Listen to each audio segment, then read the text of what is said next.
Steam Next Fest is just wrapping up, and I want to briefly cover a few demos that I particularly enjoyed. Some of these demos may still be available, and I would highly recommend going and checking them out if they are. I'm also going to include a list of honorable mentions at the end of the video, some other demos that I enjoyed. But I don't want the video to be too long, so we're just going to kind of cover the top 3. All right, so the first demo I want to talk about is Jump Light Odyssey.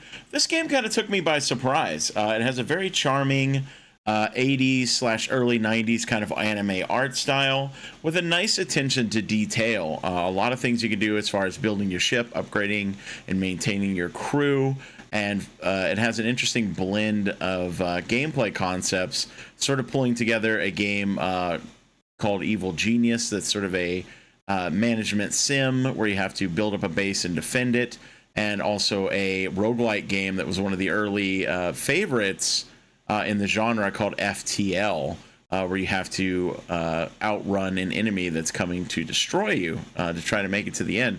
It does look like it's going to have multiple different scenarios. Maybe there will be different gameplay between them, but this is what the demo included.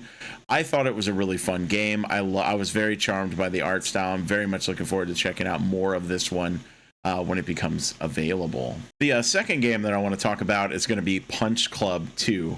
I very much enjoyed the first Punch Club. It was one of those early like indie darlings when the indie genre was just kind of starting to take off. It was a very simple game, but a very fun game with a good art style, a pixel art style that has since become very popular. This one has a lot of really good humor in it, a lot of good references to a lot of popular sort of pop culture franchises like Demolition Man and Dune, as well as many more that I saw. I don't really want to give those away just in case you guys want to go and find those out for yourself. It looks like the story is going to have you making some interesting decisions potentially, with the benefit of perhaps having some replayability. It looks like there's some choices you can make between different factions you want to side with, and different sort of paths that you can embark upon in order to fulfill your quest, which is to become the greatest fighter in the city and find out whether or not your father, who was previously the greatest fighter in the city, is alive or dead.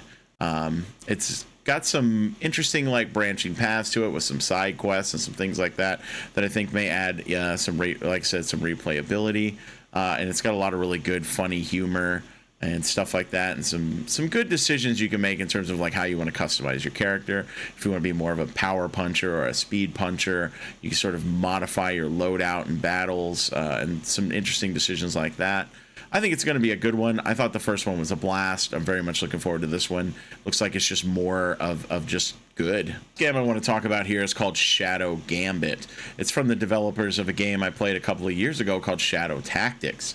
It is a stealth tactical game where you control multiple characters and try to stealth your way through increasingly more complex levels to accomplish a goal. It has an interesting theme in this one, with pirates being sort of the thematic theme of choice.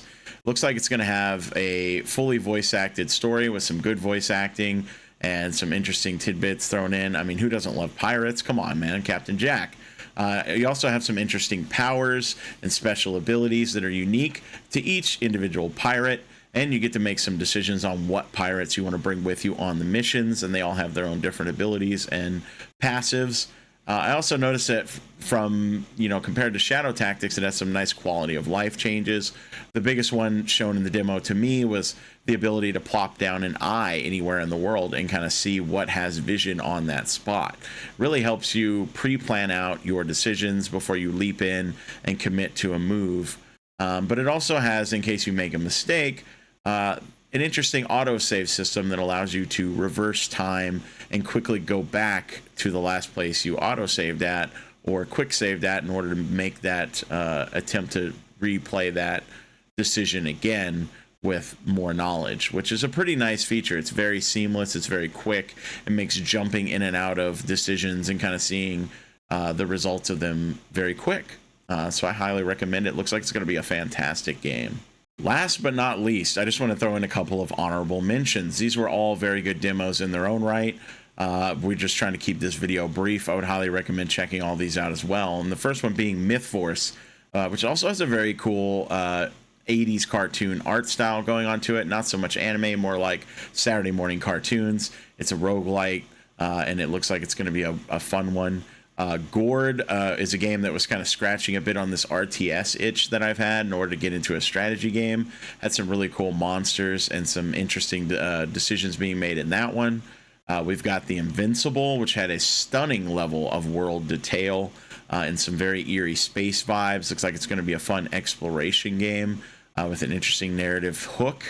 Reverse Collapse was a fun tactical anime style game with some pretty interesting decisions that you get to make in that one in terms of upgrading your characters and different gameplay approaches that you can make, but very similar in vein to something like Final Fantasy Tactics. Eternites was a surprisingly amusing dating sim with a bit of a horror twist to it. Very interesting, kind of fun humor and a combat system that's sort of on the side of actiony. On Guard was a very charming sort of 90s style adventure game with a bit of an action twist thrown into it, almost like a Dark Souls light with some parrying and dodging and timing mechanics. But very amusing humor and like say almost like a 90s adventure sort of feel, something akin to something like King's Quest. And the final one is Broken Road. I'm really looking forward to this one. It's a post-apocalyptic RPG with a lot of morality depth to the decisions that you make.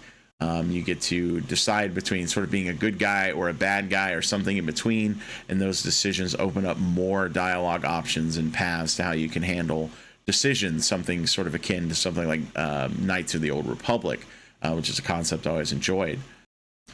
If you enjoyed this video and you would like to check out more of my content, please feel free to come check me out over at twitch.tv/RevBrucifer. We're live every Wednesday through Friday night, and we do watch parties on Friday in the Discord.